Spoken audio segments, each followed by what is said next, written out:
تو اس کا موجود رہنا alive رہنا ضروری ہے. except in Maliki fiqh which permits the will in favor of a legatee which comes into existence after the death of the testator. لیکن مالکی فقہ میں ٹیسٹیٹر کے انتقال کے بعد بھی لیگاٹی جنم لے سکتا ہے, اس کے حق میں وصیت کی جا سکتی ہے before hand. The general legatee includes usually a class of people or organization or organizations. General لیگاٹی کے معنی ہیں وصیت کسی لوگوں کی جماعت کے حق میں کر دی جائے, یعنی تمام غربا میں اتنا پیسہ خرچ کر دیا جائے, تمام مسافروں کے لیے فلانی جگہ مسافر خانہ بنا دیا جائے. اس قسم کی اگر وصیت کر رہے ہیں جس میں اسپیسیفک نہیں ہے کہ کون پرٹیکولر شخص ہے جو کہ مستفید ہونا ہے, بلکہ ایک گروپ آف پیپل اور ایک آرگنائزیشن کے حق میں وصیت کی جا رہی ہے, تو جنرل لیگاٹی اس کو کہیں گے. For example poor, handicap, mosque, charity homes etcetera.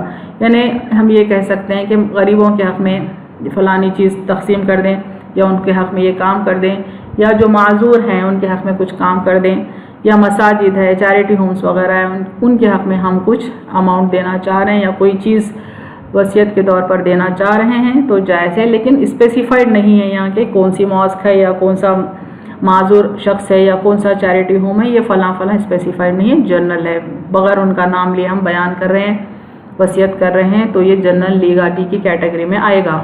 The legatee is acceptance of will. یعنی کیا یہ ضروری ہے کہ لیگاٹی ول کو ایکسیپٹ کرے؟ یہ دیکھیں, the will can be accepted or rejected only after the death of testator since the question of its implementation arises only then.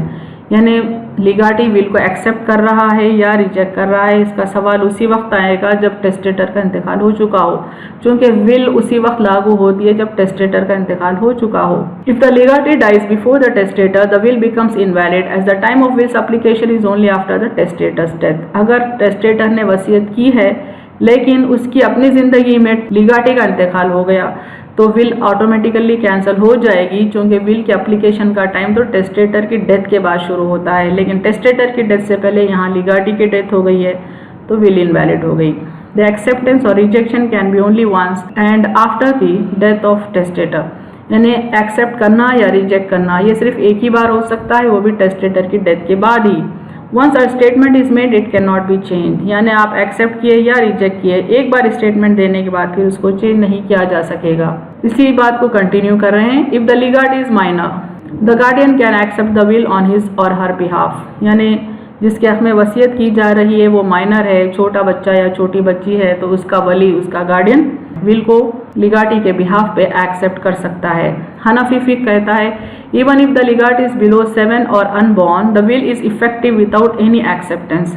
یعنی اگر لیگاٹی 7 سال سے چھوٹا ہی کیوں نہ ہو یا انبورن ہی کیوں نہ ہو, ول افیکٹو رہے گی بغیر ایکسیپٹنس کے. اگر ول ریجیکٹ نہ ہو تو آٹومیٹیکلی بائی ڈیفالٹ یہ سمجھا جائے گا کہ ول ایکسیپٹ ہو چکی. حنفی فقہ فردر کہتا ہے if the legatee dies after the testator's death and before accepting the will, the bequest shall be acquired by the heirs of the legatee. یعنی اگر ٹیسٹیٹر کا انتقال ہو گیا, اس کے بعد لیگاٹی کا انتقال ہوا اور ابھی لیگاٹی نے ول کو ایکسیپٹ بھی نہیں کیا, تو بائی ڈیفالٹ یہ سمجھا جائے گا کہ وہ اس نے ول کو ایکسیپٹ کر لیا اور جو بھی وصیت ہے, جو بھی وصیت کا مال ہے, دا بیکویسٹ ہے, وہ اس کے وارثین یعنی لیگاٹی کے وارثین کو جائے گا. ادر فکس کا کہنا ہے the right to accept or reject passes on to the heirs of legatee in case the legatee dies after the testator's death. یعنی اگر ٹیسٹیٹر کی ڈیتھ ہو گئی اور اس کے بعد لیگاٹی کی ڈیتھ ہو گئی تو دوسرے فقہ کہتے ہیں کہ ول کو ایکسیپٹ کرنے یا ریجیکٹ کرنے کا حق لیگاٹی کے ہیئرس کو جائے گا, یعنی اس کے وارثین کو جائے گا. An infant or an unborn as legatee. چھوٹا بچہ یا ایسا بچہ جو ابھی بورن نہیں ہوا, کیا وہ لیگاٹی ہو سکتا ہے؟ دیکھیں اس سلسلے میں A will in favor of an unborn child is valid if the child is born within a minimum gestation period of 6 months from the time of bequest. یعنی اگر کوئی بچہ انبورن ہے, اس کے حق میں وصیت کی جا رہی ہے تو وہ ویلڈ رہے گی اگر وصیت کرنے کے بعد within 6 months وہ بچے کی برتھ ہو جائے. If the testator acknowledges the existence of unborn child, then the bequest is valid if the child is born within a maximum period of gestation from the time of death of the testator as per Sunni law. یعنی سنی لا کے تحت اگر ٹیسٹیٹر یہ declare کرے کہ ایک بچہ جنم لینے والا ہے اور میں اس کے نام پر وصیت کر رہا ہوں, تو اس طرح کا جو ایکنالجمنٹ ہے جو ٹیسٹیٹر کرتا ہے, تو اس ایکنالجمنٹ کے سبب اگر بچہ 2 سال کے بعد بھی پیدا ہو تب بھی ول ویلڈ رہے گی۔ مالکی فقہ allows a bequest in favor of a child that is not yet conceived۔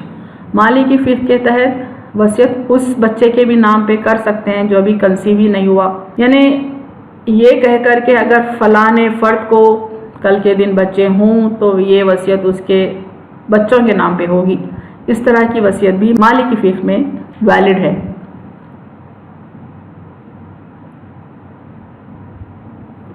وآخر دعوانا ان الحمد للہ رب العالمین۔